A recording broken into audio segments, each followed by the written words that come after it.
Arctic থেকে Alps, দক্ষিণ America থেকে তিব্বতীয় মালভূমি পর্যন্ত নাটকীয়ভাবে বরফ গলছে। পানি হয়ে যাচ্ছে বিশাল বিশাল সব হিমবাহ। গত ৩ বছরে রেকর্ড পরিমাণে হিমবাহ গলতে দেখা গেছে।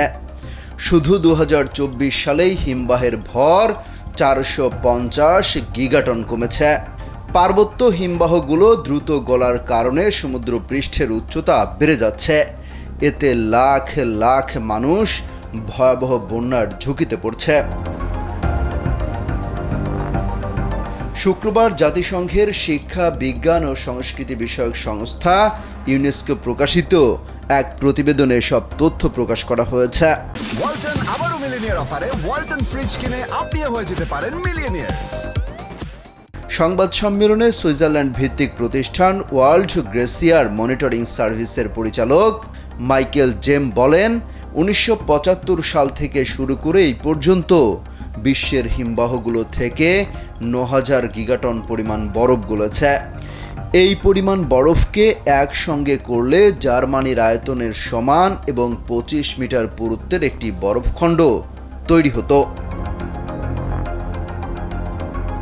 জলবায়ু পরিবর্তনের কারণে বরফ গলার পরিমাণ আরও বাড়বে বলে শঙ্কা করা হচ্ছে।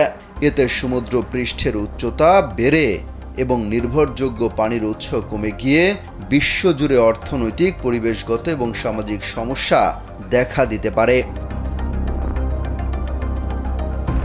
বিশ্বের প্রথম হিমবাহ দিবস উপলক্ষে প্রতিবেদনটি প্রকাশ করেছে ইউনেস্কো। এতে বিশ্বজুড়ে হিমবাহগুলোর সুরক্ষায় পদক্ষেপ নেওয়ার জন্য আহ্বান জানানো হয়েছে। শঙ্কা করা হচ্ছে, পার্বত্য এলাকায় বসবাসকারী প্রায় ১১০ কোটি মানুষের উপর হিমবাহ গলার তাৎক্ষণিক প্রভাব পড়ে। শঙ্কা, উষ্ণতম অঞ্চলে ২০৩০ সাল নাগাদ হিমবাহগুলো নাই হয়ে যেতে পারে। ইউনেস্কোর প্রতিবেদনটিতে বলা হয়, হিমবাহ গলার কারণে পূর্ব আফ্রিকায় পানিকে কেন্দ্র করে স্থানীয় সংঘাত বেড়েছে।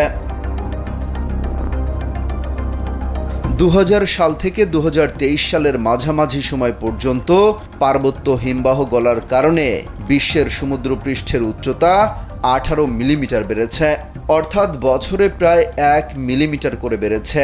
তথ্য বলছে, সমুদ্রপৃষ্ঠের উচ্চতা ১ মিলিমিটার বাড়লে ৩ লাখ মানুষ বার্ষিক বন্যার ঝুঁকিতে পড়ে।